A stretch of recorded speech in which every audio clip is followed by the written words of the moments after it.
Je suis avec Gabriel Tassé, vice-président stratégie innovation chez Think, qui a fait une présentation sur pourquoi des projets de transformation numérique échouent.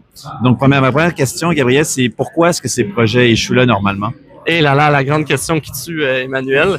En fait, je dirais que le ton de la conférence, c'était surtout de venir démystifier, dire que, en fait, les projets numériques, on a souvent l'impression qu'ils échouent pour des raisons technologiques, mais dans les faits, c'est tout le contraire finalement. La majorité des cas, quand les projets échouent, c'est plutôt des enjeux on a oublié de mettre l'humain dans le projet, on a oublié de revoir le processus. Donc, c'était beaucoup autour de ça que je parlais, là.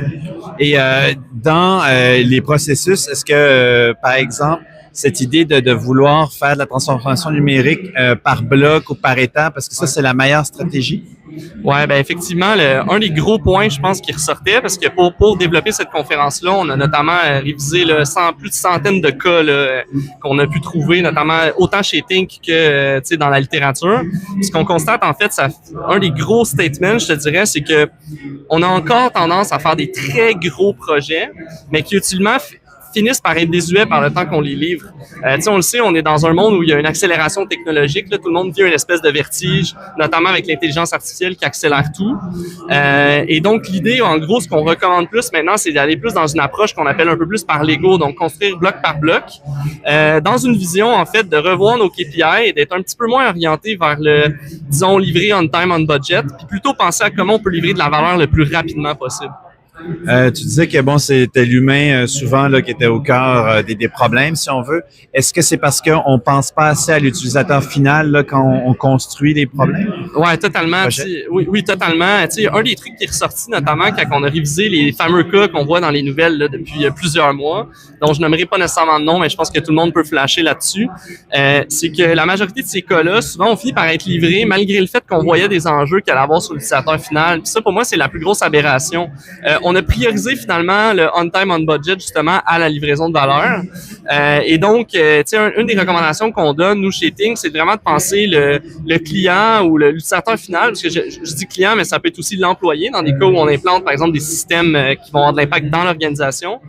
Au cœur de l'expérience numérique, puis d'anticiper tout ça dans ce sens-là. Donc, une allégorie qu'on fait un peu avec ça, c'est de faire attention de paver le sentier des vaches. Là. Donc, c'est un peu un truc qui ressort du monde de l'urbanisme où on dit, on va aller s'asseoir dans le parc pendant une journée puis regarder comment les gens utilisent le parc avant même de réfléchir où on va mettre un banc ou comment on va paver le fameux parc. Donc, c'est un peu la même idée qu'on essaye de répliquer en web, finalement. Est-ce que ça arrive que les entreprises réfléchissent pas au pourquoi ils vont faire tel projet? Quel est l'objectif ou la stratégie derrière tout ça? Là? Ouais. En fait, oui, puis j'irais plus concrètement, je dirais que souvent on a l'impression on a tendance à utiliser l'outil, à voir l'outil comme la solution finale. Donc, l'outil et la solution, un peu le meilleur exemple que j'ai en ce moment, c'est avec l'intelligence artificielle. C'est comme si l'intelligence artificielle allait régler tous nos problèmes et sauver toutes nos entreprises, alors qu'ultimement, l'IA, c'est un catalyseur de l'environnement dans lequel on le met. Donc, si nos processus sont mauvais, si on a de la donnée qui est désuète ou on a accumulé une certaine technologique, on va frapper des murs quand on implante l'IA. Donc, il faut plutôt remonter à la source et se poser la question, c'est quoi le problème qu'on veut régler? Donc, le fameux why, là, c'est un peu à la Simon Sinek, start with why, mais ça s'applique aussi finalement dans le numérique. Donc, essayer de penser, voir la technologie comme un moyen et non une fin.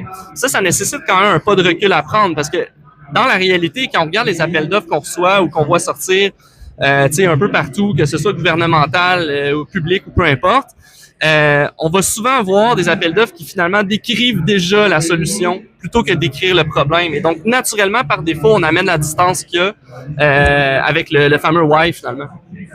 Tu terminais ta conférence avec 4 commandements. Est-ce que tu pourrais nous dire c'est quoi ces commandements-là, justement, pour éviter de faire des erreurs?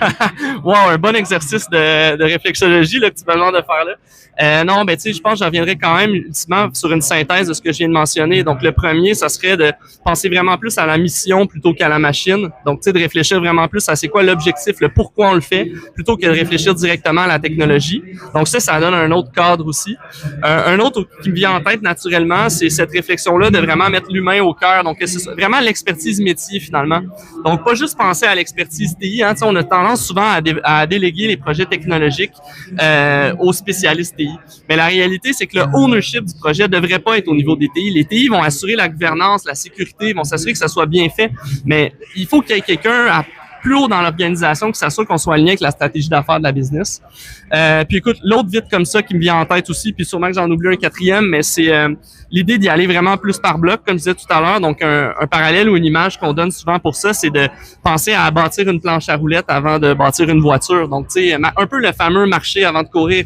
On a cet avantage-là maintenant. Je dirais que les technologies sont rendues développées et organisées de façon à ce qu'on soit capable de construire bloc par bloc pour amener de la valeur rapidement.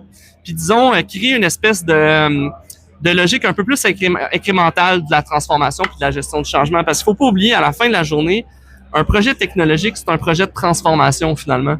Et on a souvent aussi tendance à négliger ça, la fameuse gestion du changement qui va venir avec. Je te remercie beaucoup. Ben merci, Emmanuel. Merci.